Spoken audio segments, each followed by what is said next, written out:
Ok, estamos con el primer principio de la termodinámica, se puede ver, iniciando con la primera parte del mapa mental, que no sé cómo es que no puedo presentar, pero bueno, objeto de estudio. Entonces, el primer principio de la termodinámica lo que hace es escribir fenómenos físicos relacionados a calor y temperatura.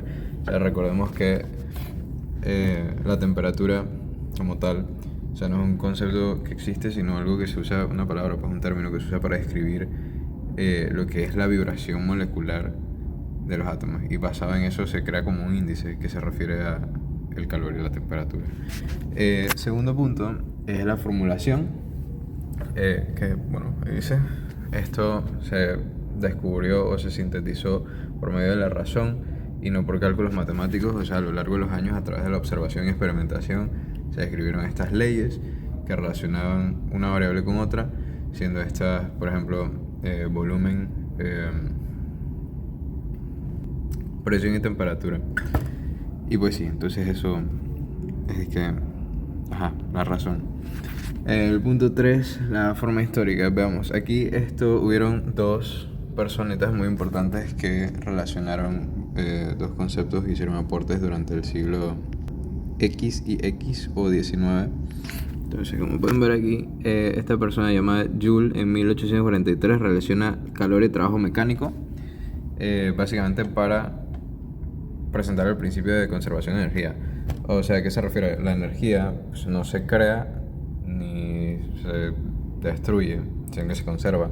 Y entonces aquí lo relaciona con el concepto de temperatura, pues porque en trabajo mecánico se generan fricciones que generan un calor y ahí se va perdiendo parte de la energía. Por eso es que las máquinas de movimiento infinito o esa clase de cosas no se pueden hacer. También se pierde en la generación de luz, por ejemplo, se va perdiendo en temas de temperatura y cosas por el estilo. Y Carnot en 1824 relaciona lo que es la dirección del equilibrio de la termodinámica, o sea, de todos sus procesos. O sea, viene siendo lo que en química se conoce como el equilibrio térmico, que es cuando una barrita de, o sea, la flecha de la reacción va en ambos sentidos para procesos químicos. Y bueno, los últimos dos puntos, primero que es de carácter universal, o sea, no hay excepciones, y que es, o sea, la naturaleza de la disciplina, pues es describir fenómenos físicos a través de temas como la temperatura y de nuevo, la vibración molecular de diferentes objetos o sustancias. Ok, entonces, por ejemplo, también hay que ver que esto, digamos, algunas sustancias tienen comportamientos ligeramente diferentes, como por ejemplo los gases. Entonces, bueno, pasando aquí a otra diapositiva de mapa mental, vamos a enfocarnos primero en lo que vienen siendo las variables, que son presión, volumen, temperatura, y aquí dice densidad. Densidad vendría refiriéndose pues a los moles, porque bueno, sabemos que diferentes sustancias tienen diferentes cantidades de moles, entonces digamos que yo en un gramo de cierta sustancia tengo tantos moles y en un gramo de otra sustancia tengo tantos moles. Entonces vamos a tener, o sea, el calor específico para cada sustancia puede variar y eso va a influir en los procesos termodinámicos. También tenemos la función de estado, que se refiere a la energía interna o a la entropía. Esto más que nada diferencia un poquito lo que vienen siendo los gases, porque por ejemplo para algunos gases la energía interna no cambia. Hablando de los estados de equilibrio, tenemos tres, que son el térmico, el mecánico y el químico. Y además de eso tenemos varias variables procesos termodinámicos, que son el isobaro, isocoro, isotermo, adiabático y reversible y reversible. O sea, más como por mencionarlo brevemente. Entonces la energía, aquí nueva diapositiva. Esto no sé si después en edición van a poner dije, la cosa aquí, pero bueno, es que lo muestro, pero siento que no se ve muy bien.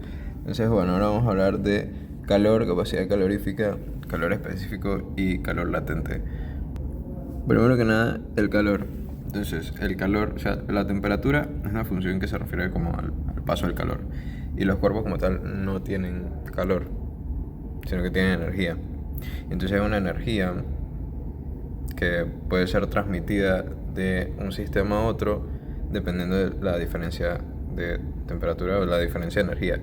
Entonces digo que los cuerpos no tienen calor sino que tienen energía, y bueno, por eso es que se habla en referencia a estos temas con los términos, digamos, perdón, blooper, corten eso, eh, energía interna, ajá, y se mide en joules, se me olvidó, se mide en joules. Entonces, la capacidad calorífica se refiere a, digamos, yo tengo un cuerpo, ¿no? Entonces, la capacidad calorífica, dependiendo de variables, digamos, presión o temperatura constante, relaciona el calor suministrado a un cuerpo y la temperatura específica que éste aumentaría. Entonces, digamos, tanta cantidad de calor influye de tanta forma, de cierta forma, en la temperatura. Exacto. Entonces, pasando a el calor específico. Esta es una magnitud que relaciona el cambio en calor recibido con una temperatura específica. Digamos, esto se usa bastante, por lo menos nosotros lo usamos en química, porque digamos, ¿cómo se dice? Vendría siendo que la unidad de calor que necesita cierta sustancia para subir un grado en temperatura. Y entonces eso se calculaba dividiendo el calor entre la masa. Porque entonces así como que puedes dividirlo para que sea específico para la sustancia. Suena como que me lo estoy inventando, pero en realidad no. O sea, es que para... Dice. Ajá. Capacidad calorífica por la masa. Porque entonces la masa, ¿sabes? Entonces en mol si lo tienes que la masa total. Y entonces cada sustancia tiene su calor específico basado en los moles. Y entonces dependiendo de cuánto calor se ha añadido, aumenta en temperatura un grado. Y se mide joules K o joules, sí, joules por Kelvin. Y por último, ya para finalizar, el calor latente. Este se refiere a la cantidad de calor que una sustancia absorbe o libera en un cambio de estado, digamos, de gaseoso a líquido, de líquido a sólido y viceversa. También aplica para procesos más complejos como por ejemplo la sublimación, que son cuando se salta de un estado a otro sin pasar por un estado intermedio. ¿Qué más? Creo que ya. Y bueno, dato, me acabo de acordar de mi clase de química. Eh, durante este estado, pues, durante ese periodo donde se puede observar el calor latente, hay un pequeño periodo de equilibrio, donde la temperatura no cambia. Entonces, es un pequeño estado de equilibrio mientras se hace ese cambio de estado, digamos, por ejemplo, de sólido a líquido. Y bueno, ahí se observa un calor latente y que es ese, pues, el calor que absorbe y libera. También se ven procesos químicos, digamos, en los exotérmicos y endotérmicos. Esa energía que se despide en un cambio de estado, pues, siendo un cambio químico, es el calor latente. Así que bueno, muchas gracias. Esta ha sido la parte, ajá, la primera parte del mapa mental. Chao, chao. Hola, muy buenas noches. Eh, mi, Les presentaré lo que sería el primer principio de la termodinámica. Podemos observar que vamos a estar mencionando los objetivos, las características, los conceptos fundamentales, algunas aplicaciones. También vamos a un poquito definir lo que es trabajo, también la capacidad calorífica y también vamos a observar los principios de la termodinámica.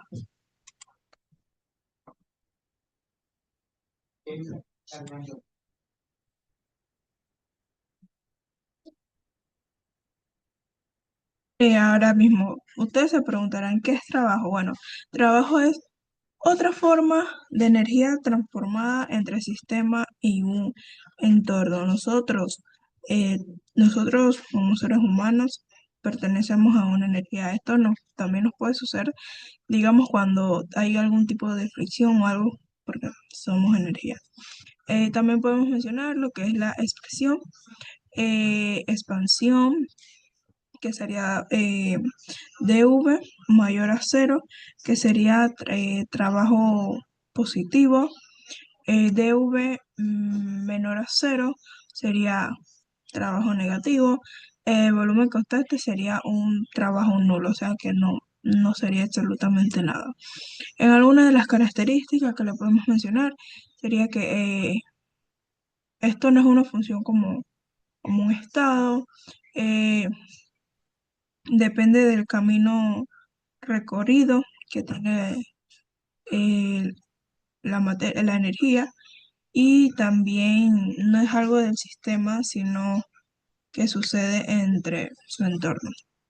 En otro punto de trabajo podemos mencionar el trabajo en sistemas gaseosos, que sería isócoro, que sería una constante también, isobárico y isotermo, que estos también serían definitivamente sus constantes.